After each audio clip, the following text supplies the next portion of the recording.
In the August 2025 JW broadcast, Stephen Lett suggested Jehovah's Witnesses be generous and set up recurring donations to the organization, which is basically a subscription service for tithing.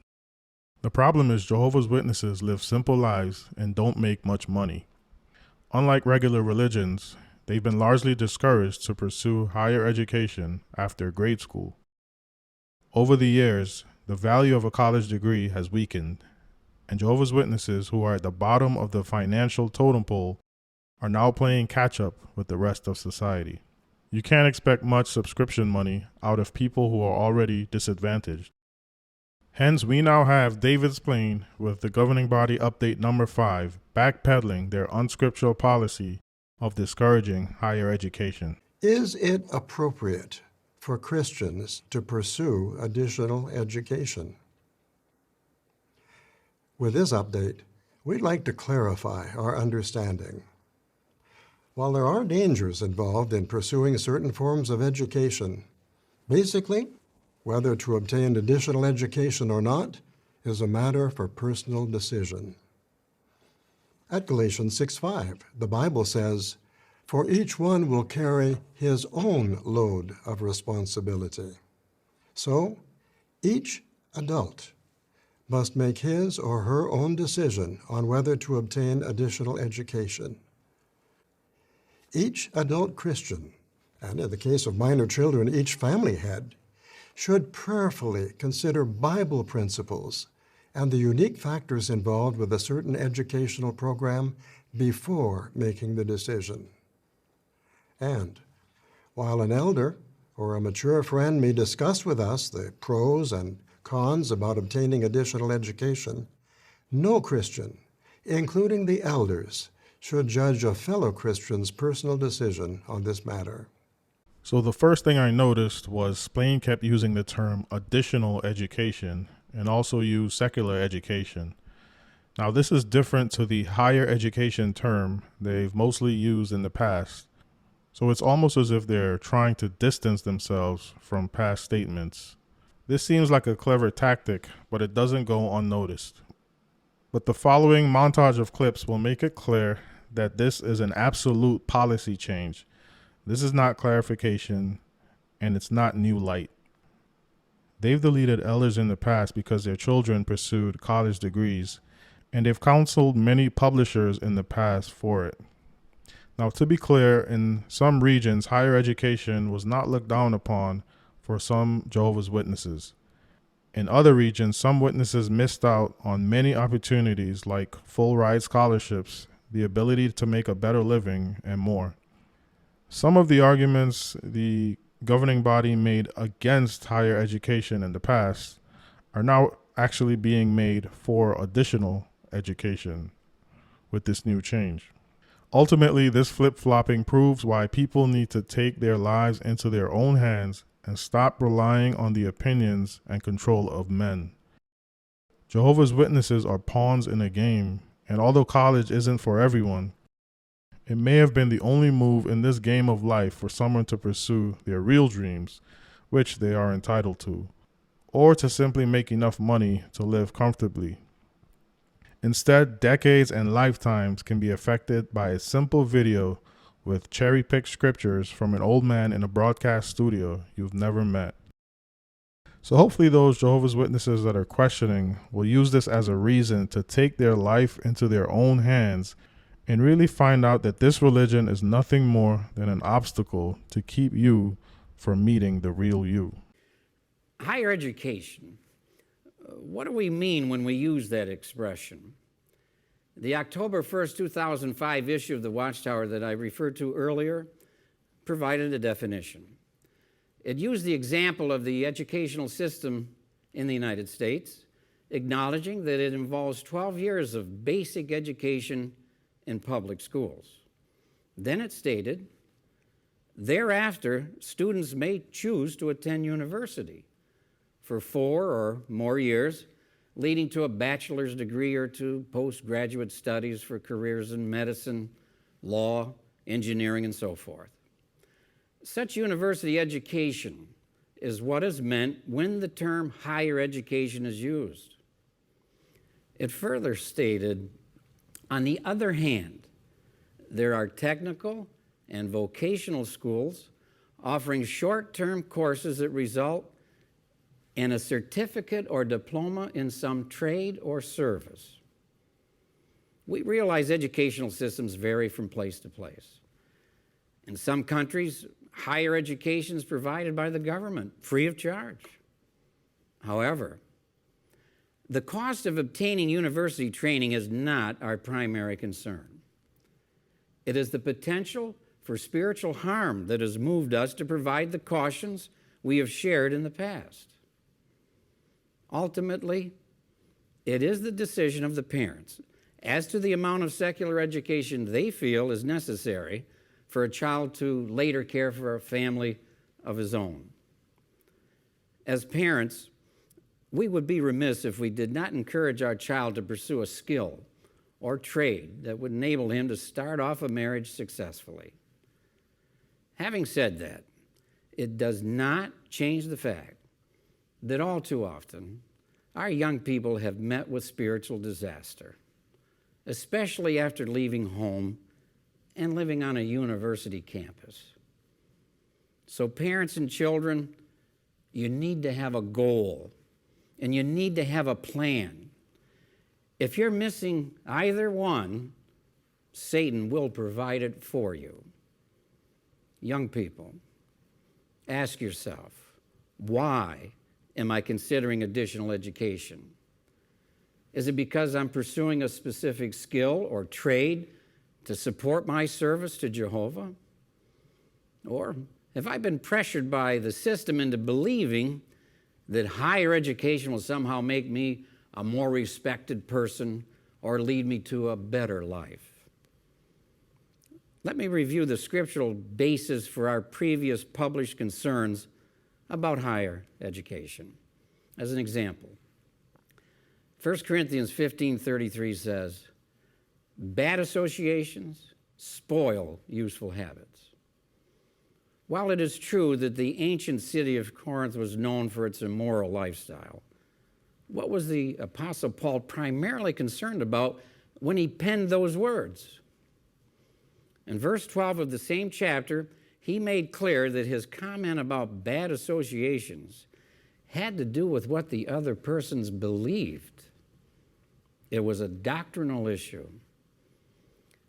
If we are in continued association with those who do not believe the same, it can erode our thinking and convictions.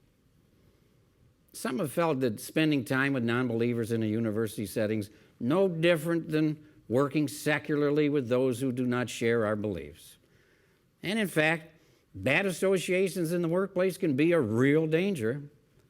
However, it is one thing to work on a job with others and quite another matter to immerse oneself in an institution of learning. In Romans 12:2, Paul said to stop being molded by this system of things, but be transformed by making your mind over. We are to be careful that this system does not mold or shape our thinking. The verse said to make over your minds, not hand over your minds. Higher learning can easily influence thinking and attitudes. Elders in congregations that are in close proximity to universities are well aware of the repeated scenario of parents coming to the Kingdom Hall with a child that they're dropping off to attend the nearby university. Sadly, often in a few weeks or months, the child begins missing meetings. And not too long into the school year, he totally disappears. Then the parents are upset with the local body of elders for not shepherding their child. My question is, who dropped them off at the university? What's a fourth means by which Satan attempts to fashion us, reshaping our thinking? Higher education. Most of us remember the January 2015 JW Broadcasting program hosted by Brother Morris of the governing body.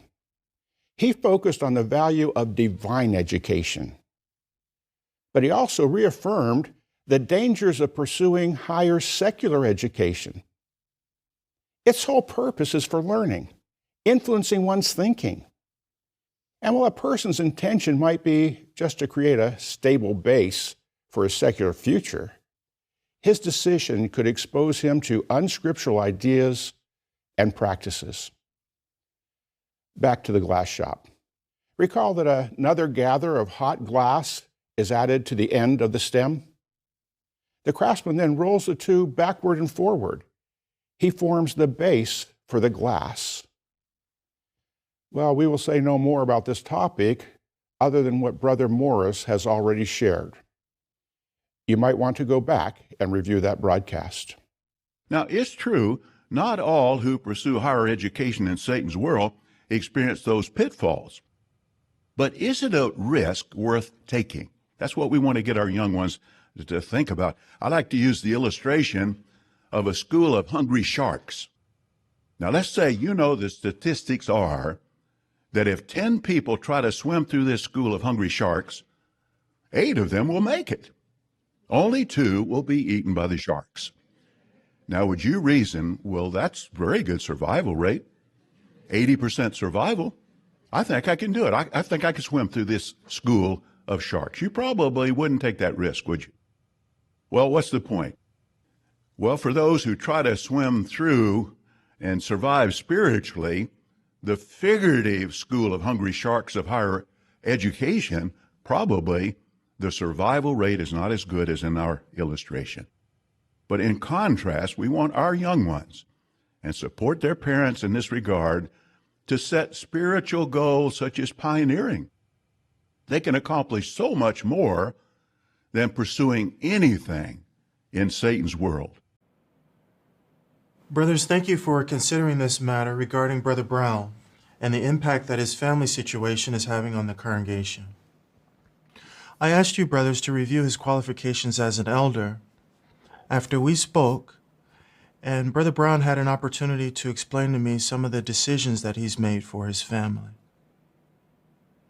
I'm aware that you brothers have considered this matter before, but since then, another one of Brother Brown's daughters have enrolled in a school for higher education, which raises questions as to how this affects the congregation. When we make decisions, it's important that we consider the conscience of the congregation as well as the elder body. Brother Brown, I know this can't be easy for you, and it's not easy for us either. Please be assured that we love you, and we only want what's best for you and your family. Brothers, with all due respect, I don't agree with you that the congregation is disturbed about my or my family's situation. I've been in the congregation for 20 years. I know the publishers very well, and I'm sure no one is disturbed about my daughter's pursuing higher education. That is a cause for concern. Brother Miller, please. I agree with those comments. And in addition, the last question in paragraph 30 asks, does the pursuit of higher education interfere with regular meeting attendance, meaningful participation in field service, or other theocratic activities? His girls are not visible in the ministry, and because of their class schedule, they rarely are at meetings. It's obvious that spiritual things have become second place in their life. So it appears that they're drifting spiritually. Brother Anderson, please. Yeah. And 1 Peter 5:3 says an overseer should be an example to the flock. But the reality is the family is a poor example, and they're having an influence on other young ones in the congregation who are now also considering pursuing higher education. So we need to come to a decision regarding his qualifications, and we'll need to tell him the scriptural reasons why that decision is made when we invite him back to the room. After weighing all of the facts and comparing them against the scriptural qualification, and remembering to whom we're accountable, what do you brothers recommend? Brother Anderson. I'm disappointed to say it, but I feel like we should recommend his deletion. I don't think we can say that he continues to have freeness of speech or that he's an example in presiding over his family. I agree. In addition, he's neither peaceable or reasonable when things don't go his way. All in favor of this recommendation? Okay, it's unanimous. So we have considered the guidelines from Jehovah's organization. You brothers have provided me with the scriptural reasons, and I support your recommendation. Brother Anderson and Brother Williams, would you like to express to Brother Brown the reasons for this decision? And Dan, could you please ask Brother Brown back to the room so that we can inform him of our unanimous decision and we can show him from the scriptures how we reached this decision? The elders unanimously agree that your decision to support and encourage your daughters to pursue higher education has damaged their spirituality.